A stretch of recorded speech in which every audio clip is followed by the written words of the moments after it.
Oh oui. Ah.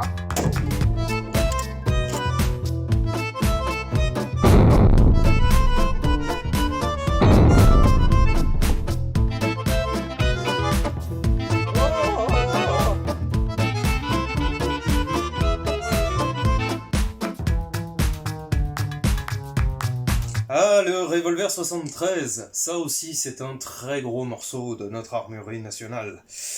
Alors, avec sa gueule inimitable, son très gros barillet lisse, fabriqué à 350 000 exemplaires environ, sorti de la tête de messieurs Chamelot et Delvigne, d'où son autre nom, le Chamelot-Delvigne 1873.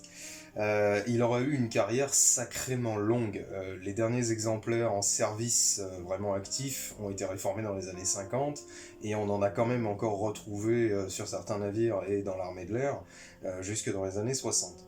Alors, ce revolver tire la fameuse 11 mm 73 qui sera modifiée plus tard en 11 mm 73 90. Le problème de ces deux cartouches, c'est qu'elles étaient éminemment anémiques. Il me semble que la 73 tout court arrivait à 130 mètres secondes, ce qui est ridicule, et la 73-90 culminait péniblement à 150 mètres secondes, il me semble. Mais bon, dans tous les cas, c'est à peu près comme tout notre patrimoine armurier, c'est pas forcément toujours les meilleurs, mais ce sont très souvent des grandes avancées dans le domaine technologique et militaire. En l'occurrence, le 73 a fait de nombreux émules, et notamment le 89 Bodeo. Alors certes, c'est pareil, c'est un revolver qui est très décrié, certains le trouvent moche, moi perso, bon, ça me dérange pas. J'en ferai peut-être un test un jour aussi, parce que j'en connais un qui veut peut-être bien me le prêter. Salut David. Donc ce 73, relativement lourd, assez trapu, etc., sera rapidement remplacé par un autre revolver, le modèle 74, que j'ai également. Alors, comme vous pouvez le voir, ces deux exemplaires sont pas en super bon état, ils sont un peu fatigués, ils ont des défauts, etc., etc. C'est ce que j'avais sous la main, je vous en fais un test parce que je l'ai sous la main, que j'ai les munitions et tout ce qui va bien. C'est à prendre au conditionnel parce que ces exemplaires-là sont relativement fatigués. Bien entendu, vous en trouvez de très nombreux sur le marché, il y en a vraiment beaucoup en vente.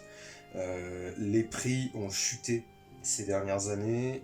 On est parti, par exemple, on va dire il y a 4-5 ans, un 74 pouvait se vendre 2002-2005. Actuellement, si on arrive en bon état à le faire partir à 1005-1008, c'est déjà une bonne chose. Le 73 lui a carrément dégringolé, autant on pouvait en faire partir à 1800, 2000 dans le meilleur des cas si vraiment ils étaient flambant neufs il y a effectivement 4-5 ans. Autant actuellement on les trouve au prix des quasi-épaves d'il y a 5 ans, c'est-à-dire entre 800 et 1100 euros. Le 74 apporte quelques modifications. Premièrement, vous pouvez le voir, un barillet cannelé, une poignée évidée, il est moins lourd, il est légèrement plus court, il est bronzé, contrairement au 73 qui est polymat. En dehors de ça, ce sont les mêmes revolvers, même mécanique, même principe, toujours double et simple action, même calibre pour les deux, 11-73 au début, puis 11-73-90. Ce sont des armes vraiment très très marquées, ce sont des gueules de notre armurerie. En gueule, je connais le 70, le faucheux, qui est vraiment une gueule incroyable, même s'il est très rare, et le 92, le MAS 92. Il faut admettre qu'on n'a pas eu des masses et des masses de revolvers réglementaires, mais on va dire que ces trois-là, ces quatre-là, sont vraiment les plus connus, les plus reconnaissables. Je connais peu de gens qui connaissent pas les MAS 73 et MAS 74, vous voyez. Alors, il y a beaucoup de collectionneurs qui se sont intéressés au 73-74. Je vous renvoie d'ailleurs sur l'excellent site www.revolver1873.fr, il me semble que je ne me trompe pas. Je ne le connais pas, mais très honnêtement, il m'a beaucoup aidé dans ma jeunesse de collectionneur et d'expert. Et je trouve son site éminemment bien foutu, donc, et avec beaucoup de... On sent vraiment beaucoup de volonté de bien faire chez ce monsieur. Ou cette dame, je ne sais pas. Donc voilà, autant les collectionneurs s'y sont beaucoup intéressés, autant les tireurs s'y sont aussi énormément intéressés. Il suffit de voir, alors c'est un tout petit peu de passé de mode, mais il suffit de voir par exemple l'engouement délirant qu'il y avait pour les kits de rechargement, les ogives, etc. Dans les années 90-2000. Il y a eu Spalek qui en a fait, il y a eu Lynx qui en a fait au Hussard. Il y a eu beaucoup de reprises derrière, par exemple HC Collection a fait un kit. Bon, après on s'attendait à rien de moins de la part de Philippe, hein, puisque c'est un peu un passage obligé. Et donc on pourrait se demander pourquoi est-ce qu'un revolver qui est quand même massif, qui est quand même lourd, et une munition qui est invariablement connue pour être poivre, ont tant intéressé les tireurs. Alors, il y a deux manières de voir la chose. Soit on tire vraiment comme à l'époque poudre noire et on se tape le nettoyage, ce que personnellement j'ai fait, ce que je ne ferai plus. C'est pour ça que les essais aujourd'hui seront des rechargés personnels. Et dans ce cas-là, a priori, il n'y a pas trop de soucis, hormis la balistique initiale de la cartouche telle qu'elle est. Soit on recharge PSF, et dans ce cas-là, on tombe sur des problèmes de rechargement, de résistance, de pression, etc. etc. Le créneau habituel. Pour avoir beaucoup tiré avec ces deux modèles, je sais qu'on peut en tirer quelque chose. C'est pas nécessairement les revolvers les plus aisés, c'est pour ça que je déconseille quand même aux vrais débutants, c'est-à-dire celui qui a tiré une ou deux fois, une fois à la carabine 22 et puis une fois au calibre 12, de se lancer tout de suite là-dedans. C'est vrai que tout le matériel est disponible très facilement, il n'y a aucun problème à ce niveau-là, mais bon, ça demande quand même quelques recherches, ça demande des tâtonnements, ça demande beaucoup d'essais qui ne sont pas nécessairement à la portée du rechargeur vraiment novice. Il y a d'autres calibres, d'autres armes qui sont quand même beaucoup plus simples que ces deux-là. Donc, on peut en tirer quelque chose, mais ça demande quand même pas mal d'efforts. Aujourd'hui, j'ai des recettes toutes faites, c'est donc pour ça que je vous propose immédiatement le test de ces deux modèles.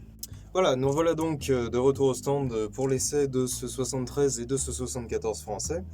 Alors, comme je le disais tout à l'heure, c'est vrai que ce ne sont pas des exemplaires en super état, mais on va dire qu'ils feront l'affaire.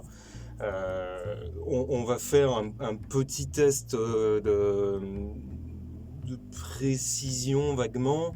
Il faudra bien partir du principe que non seulement les armes sont pas super fraîches, mais comme le tireur est pas super frais non plus, bon, on va dire que cet essai de précision est à prendre avec beaucoup de pincettes. Je vais faire 3 coups de simple action et 3 coups de double action avec chaque.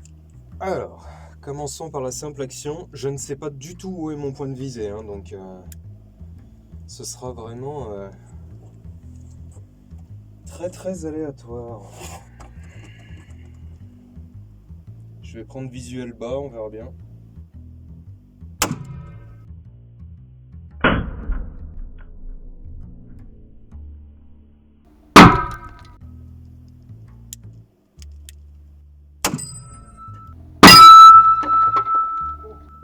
Oh.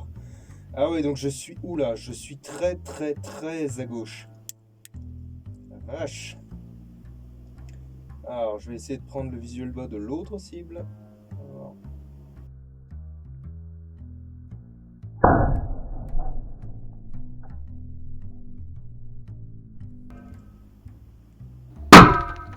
Alors donc pour vous représenter un peu, vous verrez la caméra en cible normalement. Mais je visais la cible de gauche et j'ai atteint le gong qui doit être 30 à 50 cm de l'autre côté. Donc bon, effectivement, c'est peut-être pas super terrible. Alors c'est peut-être dû à la munition, c'est peut-être dû à l'arme, c'est a priori quand même c'est pas totalement dû à moi là, parce qu'un tel écart, bon, voilà. On va tenter, avec le casque c'est mieux, on va tenter la double action. Donc là je prends visuel bas de la cible de droite pour atteindre celle de gauche.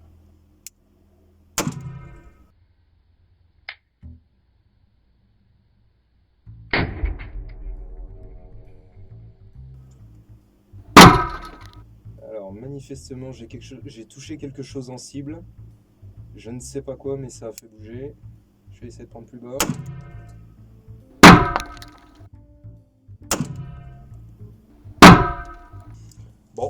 je ne sais pas du tout, ce que j'ai touché.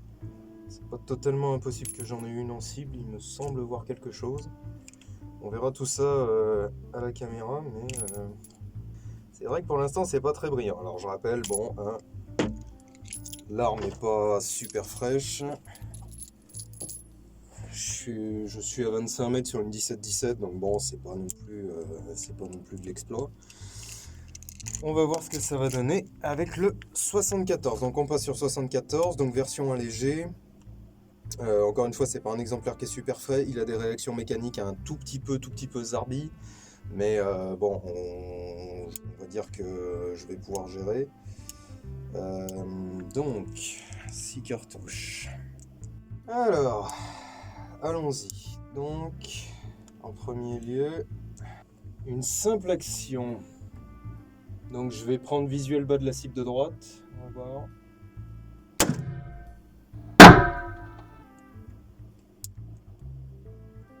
Rebelote.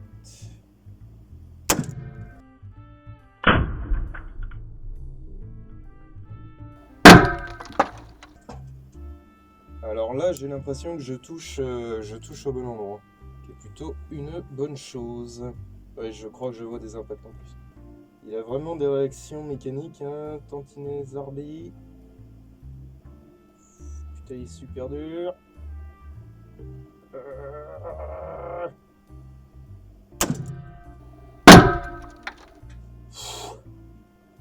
Oh bordel. Bon. Alors, double action maintenant.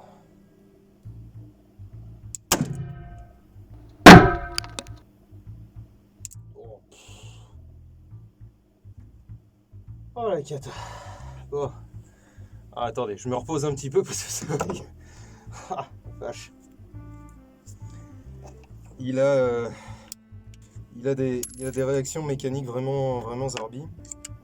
C'est pas un mauvais exemplaire, hein, loin s'en faut. Et c'est vrai que c'est, encore une fois, c'est vraiment pas une mauvaise arme. Effectivement, c'est pas super frais non plus. Alors vous me voyez en train de galérer à sortir les douilles. C'est pas du tout qu'elle colle.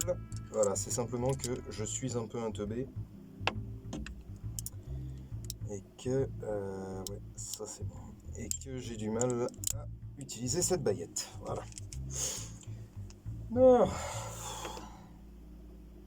Ouais, non, il n'y a vraiment aucun souci de surpression. Bon, allez, on va faire les deux derniers en simple action. En double action, pardon. Oh. Putain, c'est double action.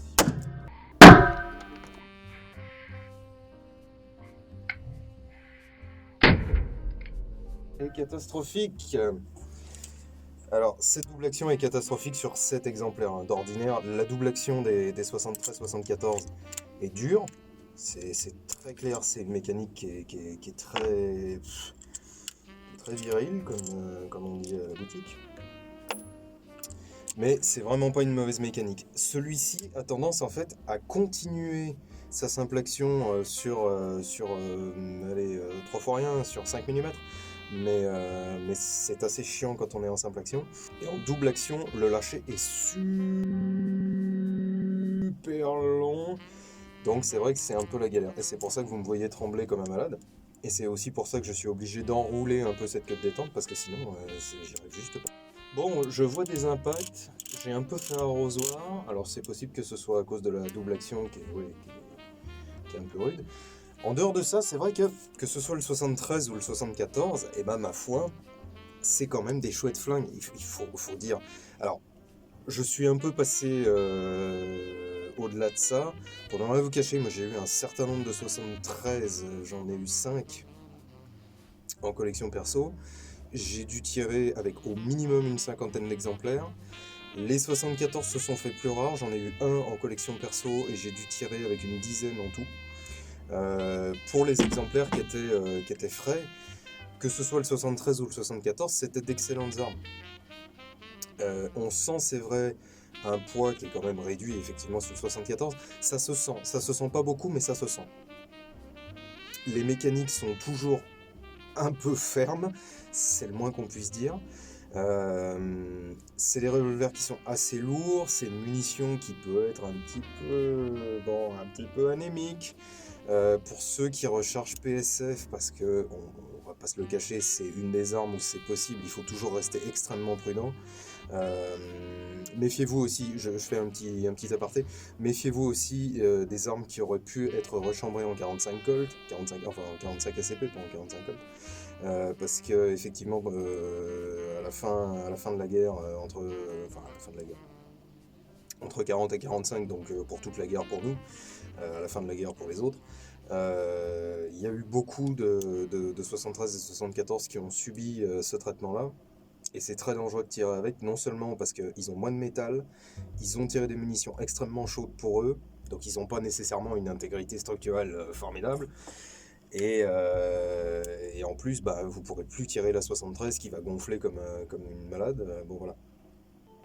Mais en dehors de ça, c'est vrai que le calibre d'origine, le 1173 et le 1173-90, sont des calibres relativement anémiques. Pour ceux qui chargent en PSF, ça peut être compliqué. Les chargements à 0 sont pas forcément fantastiques. On arrive rapidement à un conflit entre balistique et pression. C'est souvent le cas pour les armes anciennes qu'on recharge PSF. Les chargements en poudre noire sont super bien. C'est vrai qu'en plus, comme il est très facile à démonter, je vous ai fait un tuto sur la chaîne, il est aussi très facile à nettoyer. Ça prend un peu de temps, mais c'est très facile. Donc ce sont de très bonnes armes qui ont, comme je le disais, une gueule absolument inimitable. Je pense qu'avec le 70, c'est vraiment les trois gueules de l'armement français de cette époque-là. Ce sont des armes iconiques et ce sont des armes relativement évocatrices. Je dis relativement parce qu'en soi, c'est pas comme le Lebel qui a d'office connu le baptême du feu, un truc de fou. C'est pas comme le Berthier qui, pareil, est arrivé en plein milieu d'un conflit. C'est pas comme le Chassepot qui, pareil, a connu le baptême du feu quasiment tout de suite. Celles-là, elles ont quand même attendu un peu avant de faire la bataille. Et elles étaient déjà dépassées au moment où elles sont rentrées en service. C'est-à-dire que, typiquement, en 14, déjà le revolver 92 était dépassé. Alors celle-là, je vous raconte pas. Et pourtant, comme je le disais, elles ont eu une carrière vachement longue. Hein. On en a vu dans les dépôts de l'armée de l'air et dans la marine jusque dans les années 50. Donc c'est 60 même, il me semble. Donc c'est vraiment des armes qui ont eu une carrière formidable. Et c'est pas pour rien. Ce sont des armes lourdes, ce sont des armes qui ont leurs défauts, mais ce sont d'excellentes armes. Voilà, c'est tout pour aujourd'hui. Je vous dis à très bientôt pour une prochaine vidéo. Je sais pas du tout ce qui va sortir, je pense une nouvelle série. Je vous en dirai plus quand elle arrivera. En attendant, je vous souhaite une très bonne continuation et de bons tirs. Ciao!